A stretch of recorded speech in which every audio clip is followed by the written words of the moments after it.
Hey friends, Mel Rose here, your daily astrologer. I want to let you know that I do provide personal natal chart readings starting at $60. They come with a what to expect from the year ahead. I also do tarot readings starting at $25. If you're interested in any of that, please follow the link that's down in the description. Hey, and also I have a goal to get to 1,000 subscribers in the next couple of months. You could help me out either by subscribing to this channel or sharing the video with someone you know would enjoy it. Okay, thank you so much for your support.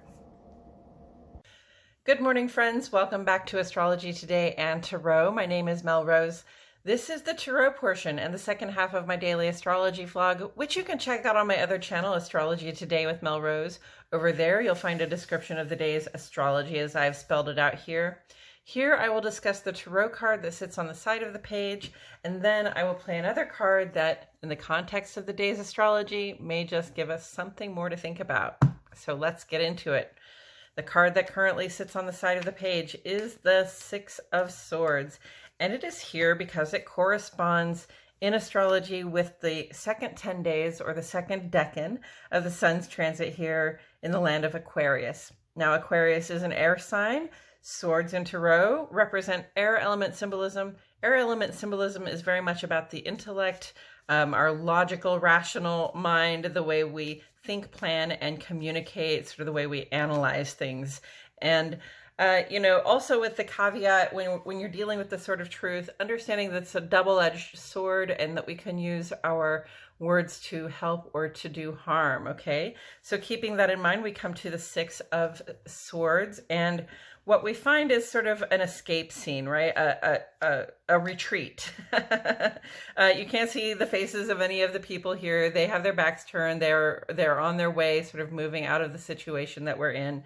And this is a moment of transition. It's about leaving something behind and moving on. So a journey has been initiated, either a physical journey or a journey of the heart and the mind to remove ourselves from something in the past that was not working for us. It made us sad. It made us angry. It maybe felt toxic or harmful to us. Okay, so this is the kind of transition and moving on that is necessary for us to find progress in our lives.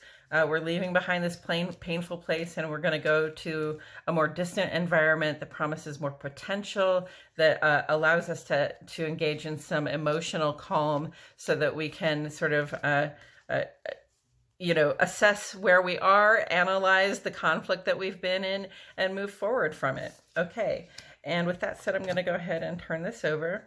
We got the Three of Cups. So the Three of Cups is a celebration, isn't it? Cups are water element in the tarot, and water element has to do with how things feel to us, the emotions that arise, and the intuitive knowing that comes from the emotions that arise as well.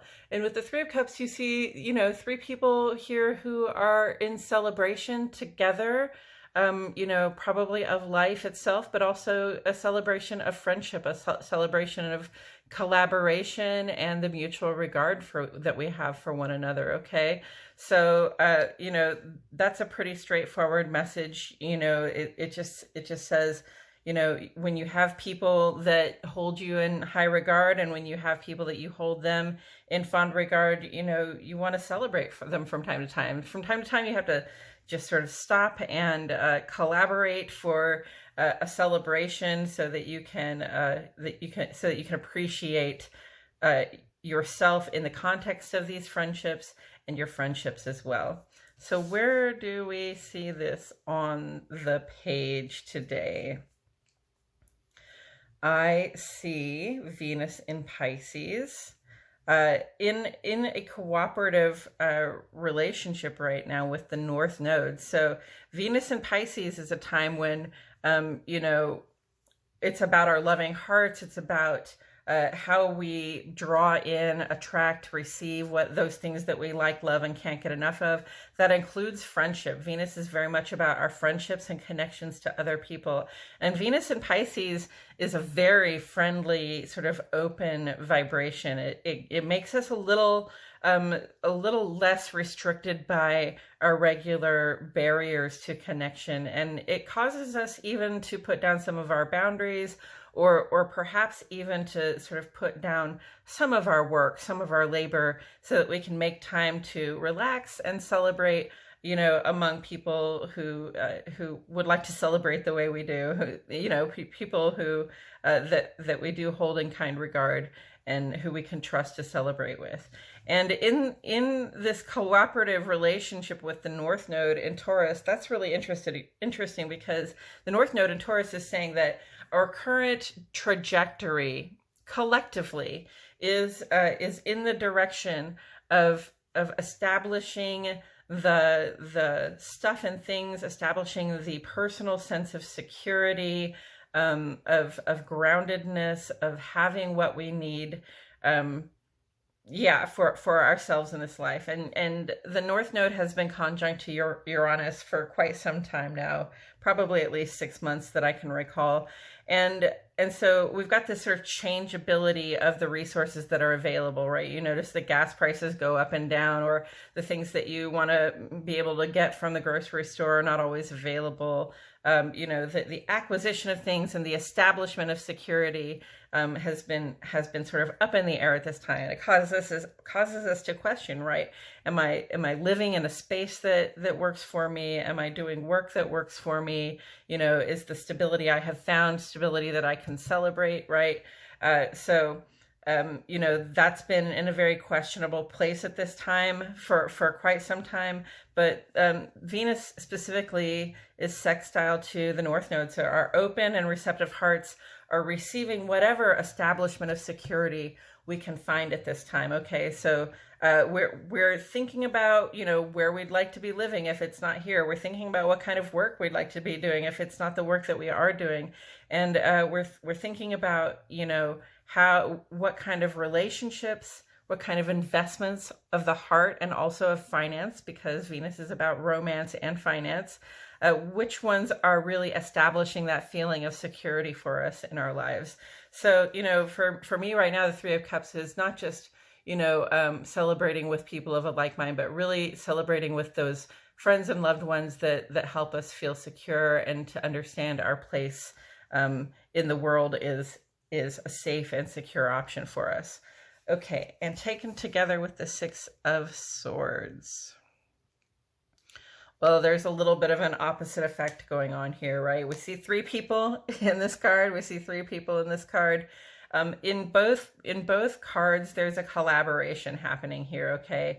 This is the friend who will help you get out of the shit, and these are the friends who will help you celebrate when things are not in the shit. So that's a pretty succinct way of saying it. But we have to collaborate in different ways. Okay, our collaborations cannot be all work. They cannot be all planning. They can't be all having meetings about serious things. They can't be all trying to help, one or another person escape from bad circumstances.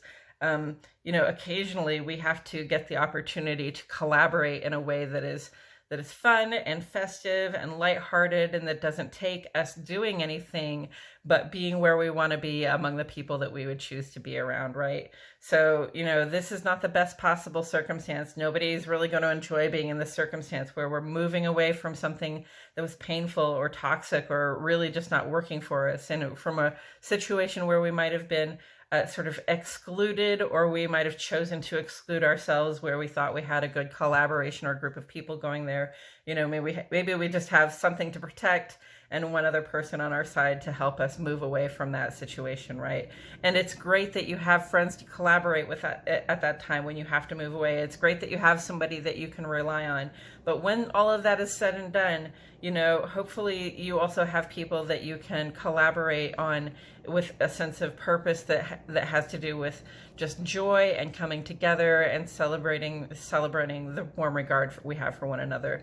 The other thing that I want to say is, Sun sextile to Chiron culminates today. So this is a time to really be bringing our best with, within our cohorts, within our collaborations, because the Sun is in Aquarius, and it's all about the collective uplift and support, right? It's a time to really be, Imbolc is tomorrow. This is a time to really be engaging in community service. It's a time to be paying attention to what your creative space, like at work or in the social or civic environment, is like, tidying it up, getting it ready for the coming more sunny months, right? And when we cooperate with people, when we collaborate with people at this time, when we know what our best is and we bring it to share with other people, then there are positive rewards to be reaped from that. Just based on this aspect here. Tomorrow also is Imbolc, though. It's one of our solar holidays. It is the midpoint between winter solstice and spring equinox. All right, so we are coming into the last days of winter and entering the beginning days of the spring. We have more sun every day. We have more light to light our way, more warmth in which to to look ahead, to make our plans, to plant our seeds, so for our future growth and sustenance, right? So it's a good time. If you've had to move away from something that was painful, or if you are in the process of moving away from something that was not working for you, it's a good time to stop and celebrate the people that are still with you, celebrate the connections that you have maintained that still feel good to you, that still feel wholesome to you, and just to connect with those people in a spirit of celebration. I believe that's all I have to say about it today, friends. Thank you so much for joining me. I truly appreciate your presence here. My name is Mel Rose, and I will see you all back here tomorrow for more Astrology Today and Tarot.